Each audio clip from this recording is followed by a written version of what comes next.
আপনারা বলেন আরেকটা গণ অভ্যুত্থান আমরা করব, বাংলাদেশে আগামী 100 বছরে আর কোনো গণ অভ্যুত্থান হবে না। কারণ গণ অভ্যুত্থানের যে স্বপ্ন ছিল 24-এ, শেষবারের মতো মানুষ তার জীবনও বাজি রেখেছিল।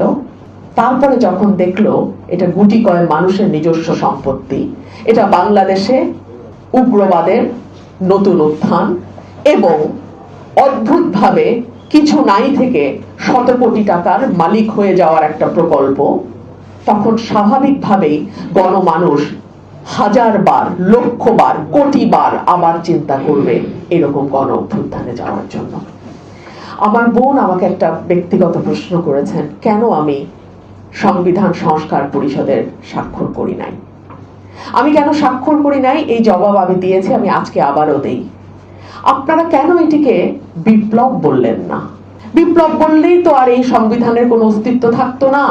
আমি একজন আইনজীবী হিসেবে আপনাদের আজকে সতর্ক করি, কোনো না কোনো সময়, কোনো না কোনো দিন, কোনো না কোনো পরিবর্তিত পরিস্থিতিতে আজকের এই সময়গুলো 24-এর পরবর্তী সময় যদি হাইকোর্টে চ্যালেঞ্জ হয়, আমি জানি না আর্টিকেল 107 আপনাদের আসলে কতটুকু সুরক্ষা দিতে পারবে।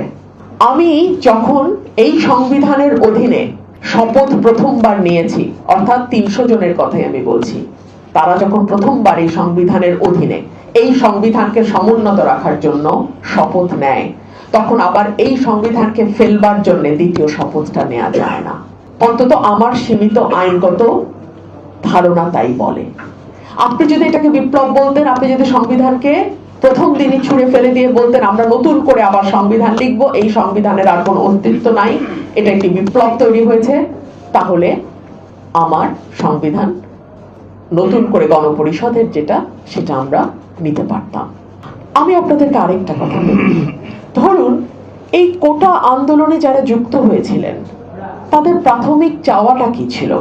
তাদের প্রাথমিক চাওয়াটা ছিল হাসিনা সরকারের অধীনেই, হাসিনার প্রশাসনের অধীনেই তারা যাতে প্রশাসনে জায়গা করে নিতে পারে, তারা যাতে বিসিএস পরীক্ষায় জায়গা করে এই প্রশাসনেই তাদের সার্ভিস কন্টিনিউ করতে পারে। অর্থাৎ রাষ্ট্র পরিবর্তন, খোল নলচে বদলে নতুন রাষ্ট্র তৈরি করা কিংবা নতুন একটি সংবিধান, এগুলো কিন্তু তাদের লক্ষ্য ছিল না। সো আমাদের বিপ্লবের জন্য, যদি আমরা এটাকে বিপ্লব বলি, বিপ্লবের জন্য যে দীর্ঘ প্রস্তুতি, মানুষকে তৈরি করা, মানুষের কাছে একটা স্বচ্ছ ধারণা দেয়া যে কি ধরনের রাষ্ট্র এবং সমাজ আমরা চাই, তার কোনোটাই কিন্তু দেয়া হয় নাই। সো আমি এটুকুই শুধু আজকে বলবো যে আমরা যারা রাস্তায় নেমেছিলাম, আমরা যারা স্বপ্ন দেখেছিলাম, আমি একেবারে সাধারণ মানুষের কথা বলছি, যারা বিসিএস পরীক্ষায় একটা জায়গা করার জন্য আন্দোলনে নামে নাই, যারা সত্যিকার অর্থেই দেশটাকে একটা পরিবর্তনের সূচনা দেখতে চেয়েছিল, তারা কিন্তু ভরসা রেখেছিল এই তৃতীয় ধারার যারা রাজনীতির কথা বলছে তাদের উপর। আমি আজকে আপনাদের মাধ্যমে সকলের কাছে প্রশ্ন রাখি, সেই মানুষগুলো যেই প্রত্যাশা নিয়ে রাস্তায় নেমেছিল সেটা কতটুকু সফল হয়েছে এটা আপনারাই বিবেচনা করবেন। ধন্যবাদ।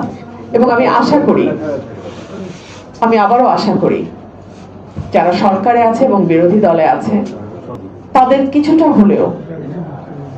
হলেও বিবেক জাগ্রত হবে এবং অন্তত যে প্রতিশ্রুতিগুলো তারা তাদের রাজনৈতিক ইশতেহারে দিয়েছিল, একটা দ্বিকক্ষ বিশিষ্ট সংসদ, রাষ্ট্রপতির ক্ষমতার সঙ্গে প্রধানমন্ত্রীর ক্ষমতার ভারসাম্য, এককভাবে এক ব্যক্তির হাতে সকল ক্ষমতা কুক্ষিগত না হওয়া, সেই ইশতেহারে তারা যে প্রমিসগুলো করেছিল, সেই প্রমিসগুলো অ্যাটলিস্ট তারা বাস্তবায়ন করবে। যদি সেটুকুও করে, আমি বলবো সেটাও কিন্তু বড় একটা পরিবর্তনের সূচনা।